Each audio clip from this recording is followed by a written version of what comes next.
Oh, I see what you meant, Mayor. Just a second. When I was muted, was it still a problem?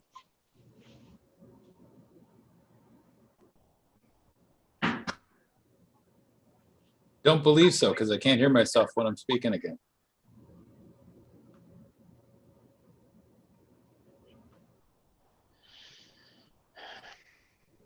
I wish I didn't have to hear you when you spoke.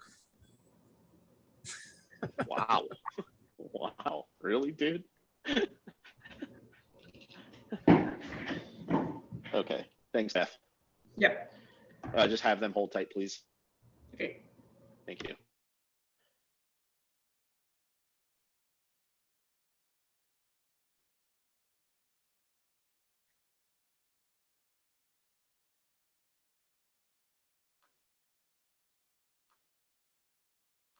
Is Dean on right now? Dean. Yep. Hey. He-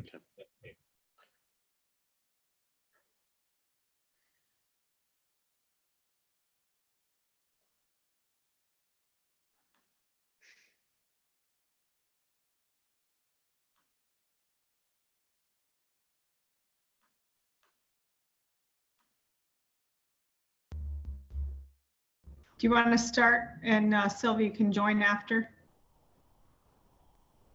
I think that's Sure, the we only can one. do that. I think that's the only one.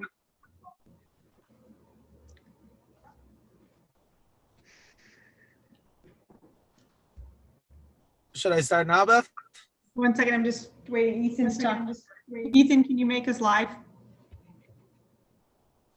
Yes, we're live. Thank you. You're set. You're set.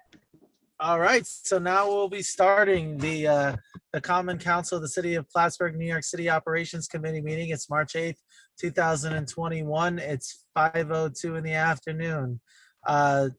Chairperson McFarland is present. Is Councilor Canales present? Present. Present. Councilor Gibbs Yes, I'm here. Yes, I'm here. and Mayor Rosenquist. Here. All right, so the first thing we have on the agenda is the approval of the minutes of the February 8th, 2021 City Operations Committee. Do I have a motion? I'll make a motion. I'll make a motion. Moved I'll by second. Councilor Gibbs. Is there a second? A second. Seconded by Councilor Canales. Any discussion on this item? Hearing none, we'll move to roll call. Councilor McFarland votes yes. Councilor Canales, Yes. Yes. Councilor Gibbs, Yes. Yes. Mayor Rosenquist. Yes. Yes. That item passes. Item number 2 is the IT update from the mayor. We have 2.1 discussion of the management print service. And Mr. Mayor, why don't you just handle all of item number 2 Fair enough. in one? That way I don't have Before, to- I'll just do all of them in a block if you don't mind. Patrick, can you mute yourself, please? Thanks.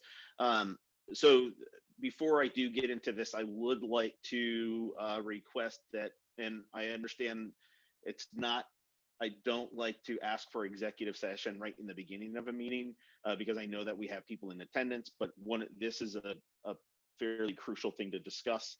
And we have a third-party vendor that we report from a third-party vendor that we need to address, considering the urgency and the concern that it has over the safety of the city. Oh, thank you, Counselor. So I do request that the committee go into executive session to address that. Dean? Sorry, I'm getting a lot of feedback, but it sounds like you're requesting a motion to enter to executive session to discuss a matter that would imperil public safety if it was discussed publicly. Correct. Just need to make that motion and then put it to the body. I'll make the motion for us to go into executive session to discuss a delicate matter. A second. Hearing the motion, all in favor? Aye. Aye. Any opposed? Hearing no opposition, that motion is granted. So I would ask that everyone leave this Zoom meeting and go to the meeting that I believe was sent out for the executive session. And also just to And so at this clarify, time, do you want to, I'm getting a lot of feedback again. Do you want to invite another third party as well? The consultant? Yes, please. Okay.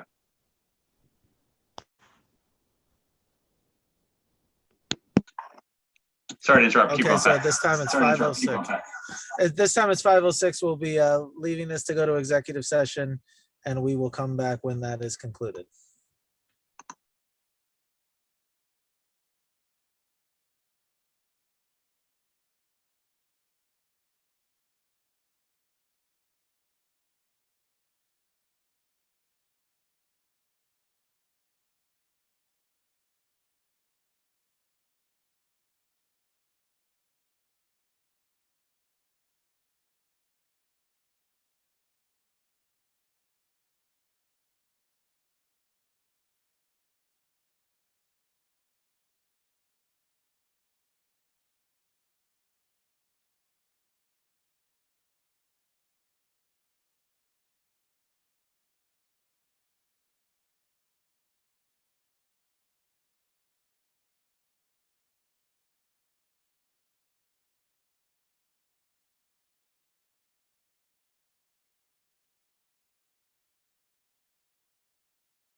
All right, is everyone back?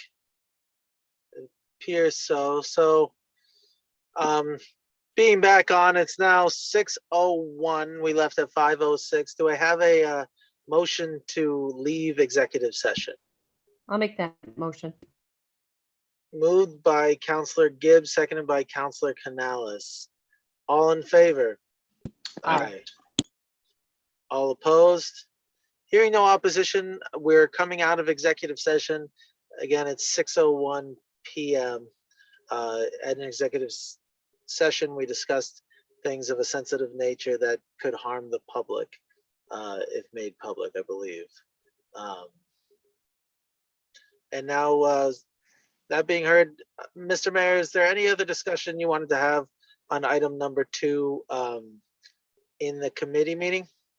Yeah, so to highlight a number of items in there, as everybody knows, we are currently and actively working on the managed service contract with SimQuest. That is going very well. A number of the machines that we currently have are as part of the managed piece is being the number of the servers are being monitored. The only question that I have about this was in the original analysis, there were a number of firewalls that are being replaced that were not counted in this. I think that there was a couple that were they may have been in another department that the initial count it didn't include. We will need to add a number of those into the contract, which will require a change order. Not much. It's going to be a $300 per month difference, I believe. But once that happens, I will bring that back to committee for approval. So that's 2.2. 2.1, I sent a message out to the department heads regarding a printer inventory. I know that this is work that had been done a little bit while back, but in order to prepare for a new managed print service RFP, I asked our current provider to come in and do a thorough inventory of the machine that we have, the type of machine, if it's on lease or not, and to provide that report. So when we do go back out to RFP, we can use that information. 2.3, we are also putting together a data RFP. Right now, we are under contract till June. We will provide notice to the provider that we are going to go back out to RFP for data, which will include a number of caveats to managing the network and the potential of expanding the network as we may need within the city. And then finally, 2.4, again, we are under contract for voice service, and we will also look to do an inventory of the current voice infrastructure, including any servers that we use for voice, and then also handsets. We'll also go out to RFP for that in some time, probably closer towards the summer for those. Other than that, that is all that I have for an IT update. And I'm happy to entertain any questions.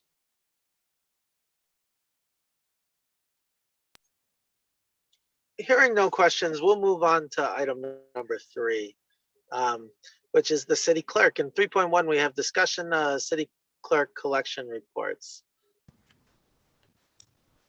And Sylvia, why don't you?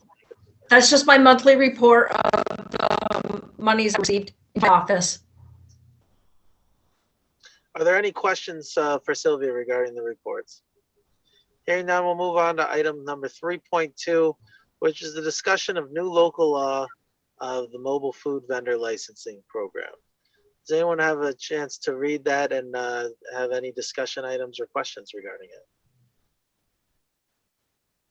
Hearing none, I'll take a motion to, so Mr. Mayor, on this one, we're doing a motion to move that to the regular council meeting? Correct. So we'll make the motion to move it to the regular council meeting, which will eventually kick off a public hearing. We'll announce the public hearing on the next regular meeting. The public hearing then will be hosted on the, it'll be hosted on the 31st for a vote on the 31st. Okay. So we'll But be we're not, introducing. No, we'll be introducing the local law on the 18th for a public hearing on the 31st and a vote on the 31st. Okay. Okay. Perfect. So we're Great. not technically scheduling the public hearing now. So this is, I'll entertain a motion to move that to the regular council I'll meeting. make the Councilor motion. Canales and seconded by Councilor Gibbs. All in favor? Aye. Aye. All opposed? Hearing none, we'll move that item to the regular council meeting. Moving on to item number 4, Recreation and Tourism. 4.1, Draft Resolution authorizing the mayor to sign East Coast Watercress Agreement. This is in pages number 3 to 6 in the packet. Does anyone have any questions or discussion on this item? We need to take a motion and a second for discussion, Counselor. Oh, sorry. Do I have a motion?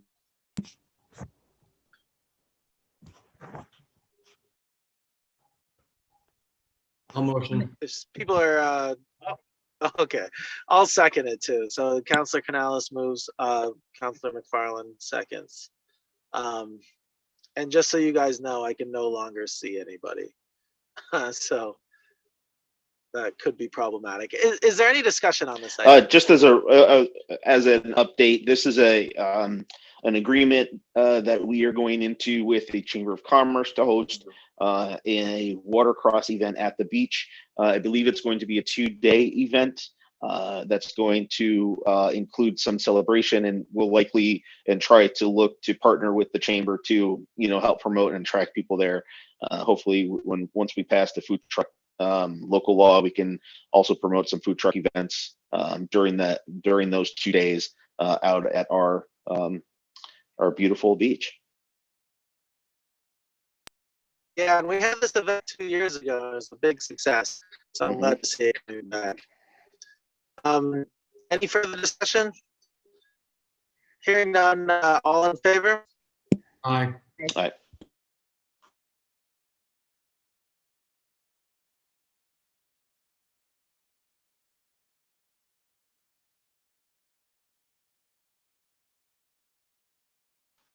Did we lose Counselor McFarland?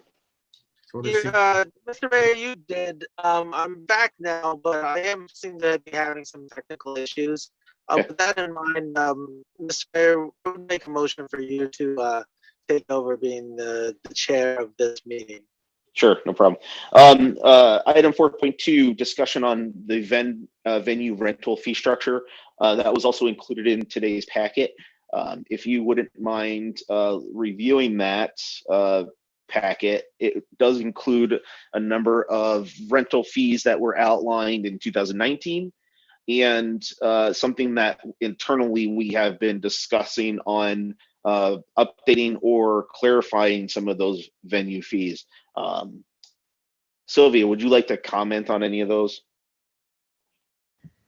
Those were primarily fees that were through the rec center or the crate. I do have a fee that I have for the auditorium.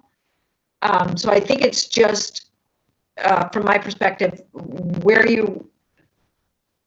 what fees you want to apply, if we're going to apply any fees to certain venues that we have out there, so that there's more opportunity for more people and areas to have events. But also so that it's pretty cut and dry with the fee structure. Yeah, I tend to agree that, well, one is, understanding the fees that we currently have, but also taking some type of assessment or inventory of the different areas that we do have that we can help promote. For example, we don't have anything that outlines beach rental or space at the beach for as a venue. We don't have anything, I don't believe, I didn't see anything on there for the Oval Gazebo, which we would love to have more events out there at the Oval Gazebo. We don't have any rental fee or rental structure out there for that either. So, one of the reasons why I liked, I asked Sylvia to present this and for this to come to committee is so that we can start to look at those assets that we have throughout the city and start to help promote them in one form or another, either promoting them to host private events or promoting them to host public events. Either way, one of the kind of the foundation for doing that is to be able to either charge for them or to find some type of fee structure for them.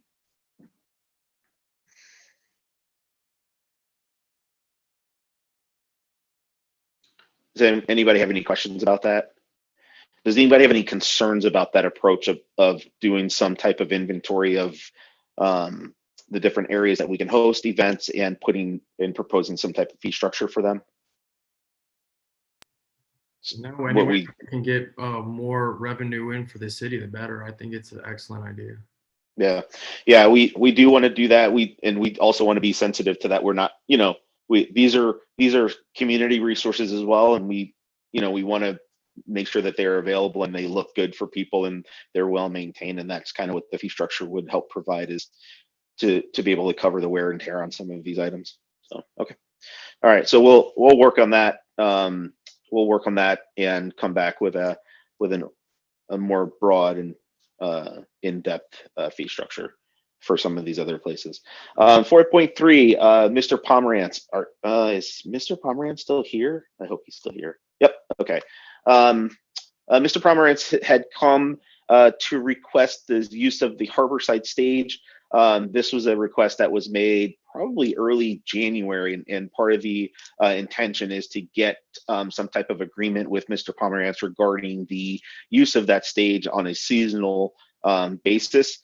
Some of the, just to be quite frank, some of the concerns is that other groups have approached the city to ask for the use of that stage.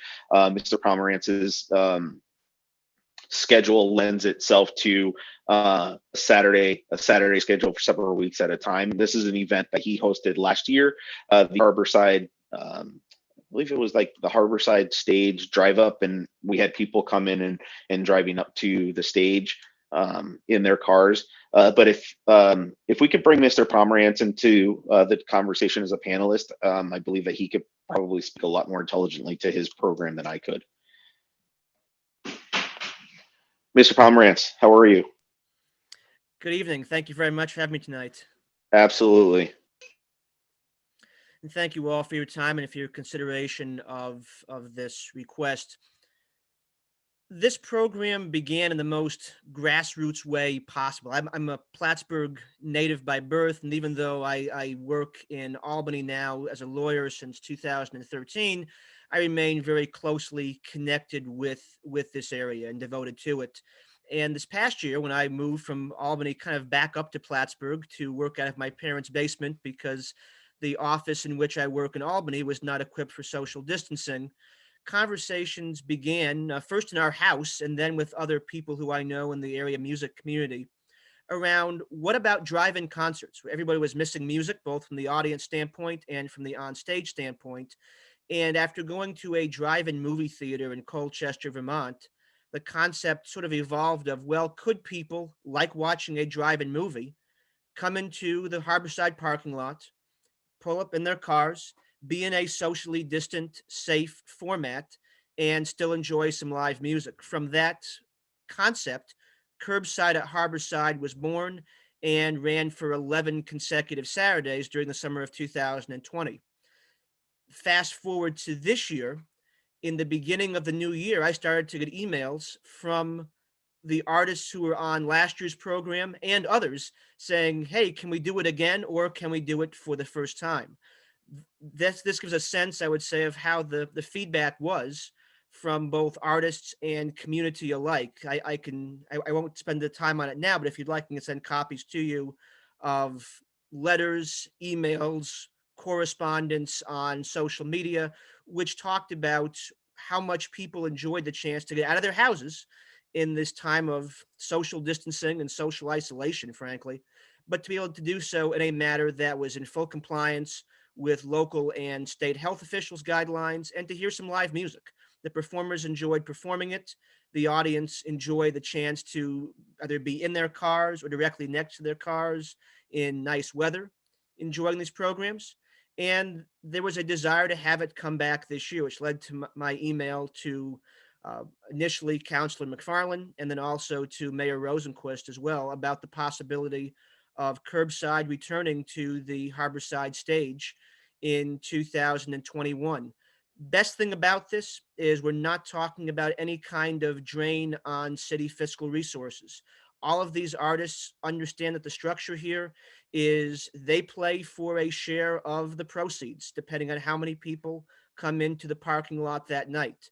We pay up front for our sound technician, Russell Fair, who has again agreed to come back and do it this year.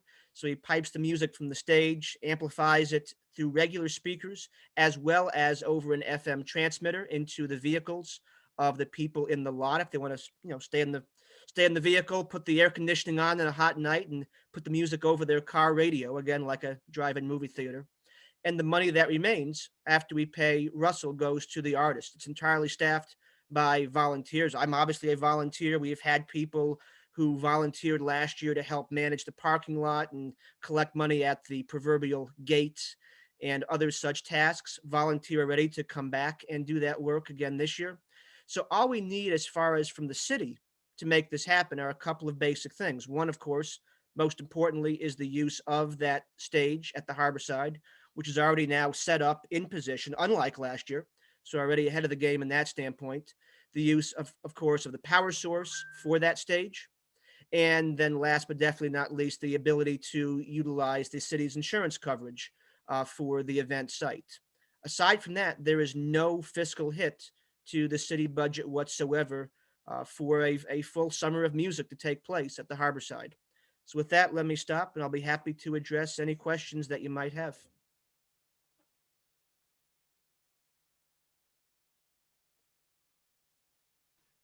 The question and the concern that I expressed earlier was the use of the stage through the entire season.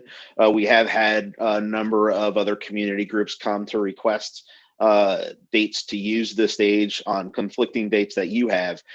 Is there a chance or some sense that we could share that stage, or we could have your event move to other locations or share other locations, maybe not at Harborside, but we've had a number of people that have said, hey, what if we use the gazebo for something like this? We can socially distance throughout the that big oval, and we could also have the opportunity for food trucks to come and come, kind of help support what you're doing there. I think it would be very dependent on a couple of factors. I'm not closing any doors to that, obviously, but there's a couple of different challenges that might present. Biggest one is probably going to be on the line of what the state's regulations are going to be come summer around social distancing and what kind of a venue is necessary to make that happen. I know, for example, last year we had to submit a parking plan to the state well in advance of the first concert, which was scrutinized by Empire State Development and sent back for revisions and then sent back again for further approval about the distancing between the cars, the distancing among the people, the plan of when somebody was in their car, when they were out of their car, and so on. So that's one consideration, that not every venue is going to lend itself for that level of social distancing, again, depending on whether that's required still this summer or not. I think the other challenge that could be in place might be for a lot of the concerts, the size of the stage itself.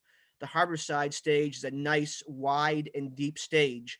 So if we're talking about, for example, on July 4th weekend, we've had great interest from Adirondack Jazz Orchestra coming back again and performing a evening of jazz standards and patriotic classics.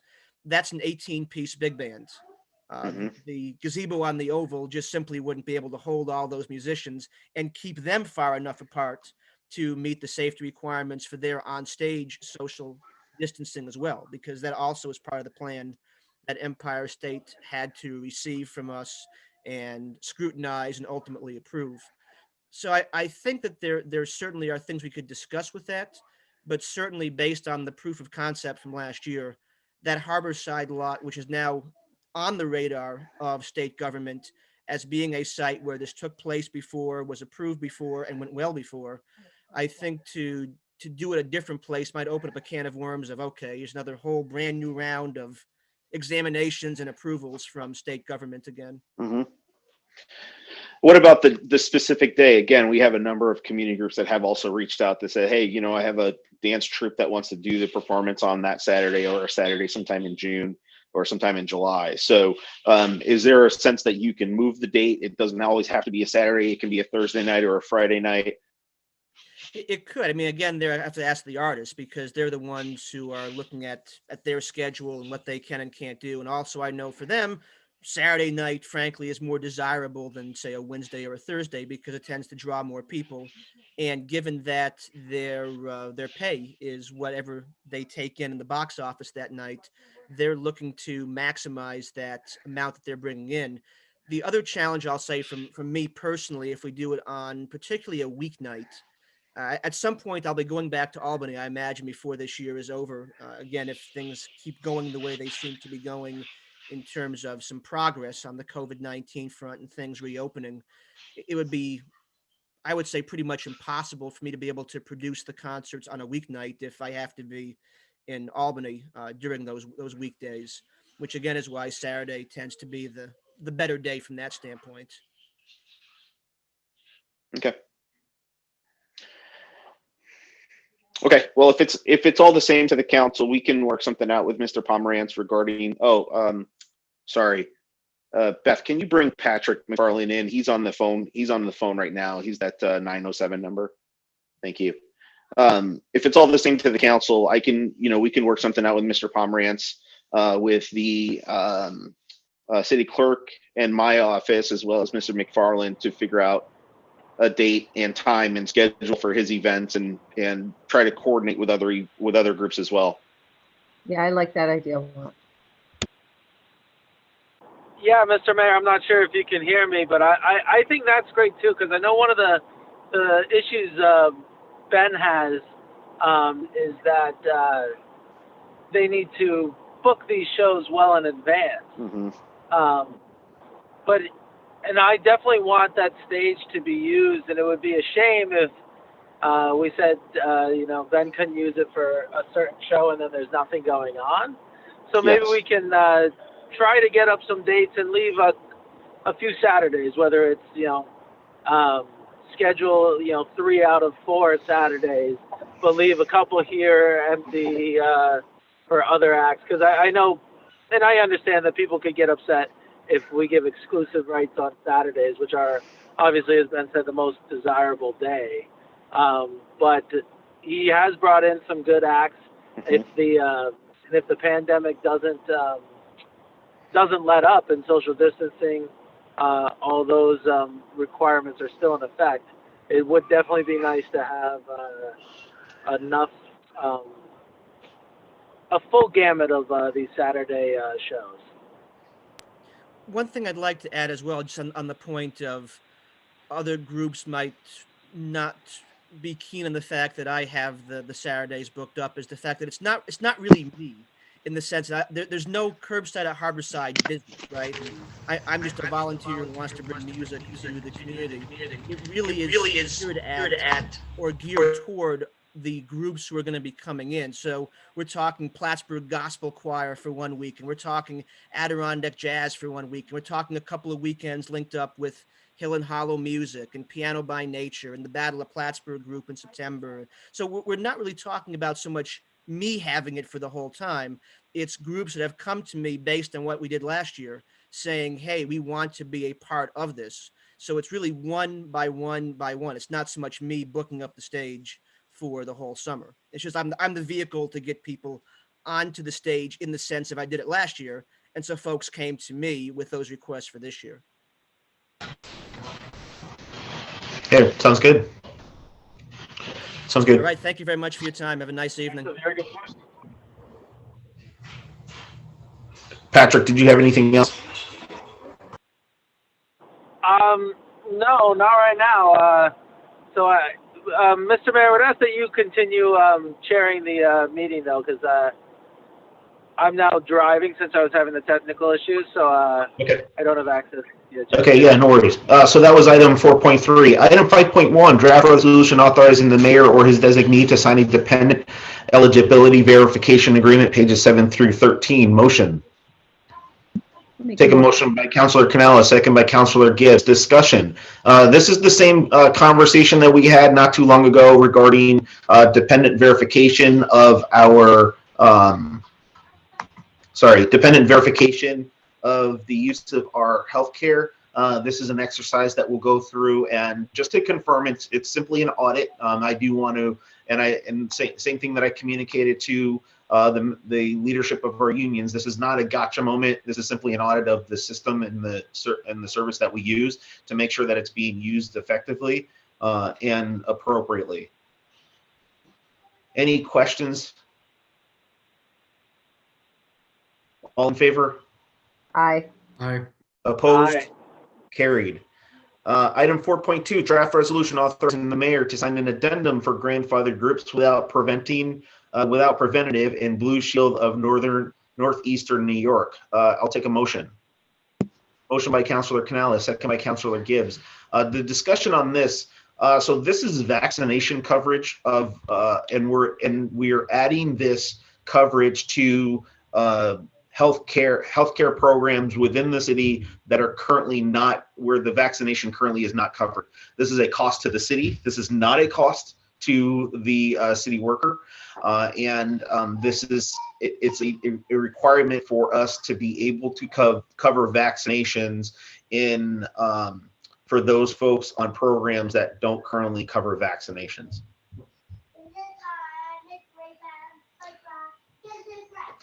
Any questions on that? Sorry, that's Miles. If you didn't hear him singing PJ Masks. So, yeah. It's one of my favorites. Yeah, mine too. No. All right. Sorry. Any further discussion on this? All in favor? Aye. Aye. Opposed? Motion carried. Is there any new business to come before this committee? Is there anybody here to provide public comment? Seeing none, I will take a motion to adjourn. Motion by Councilor Canales, second by Councilor McFarland. All in favor? Aye. Aye.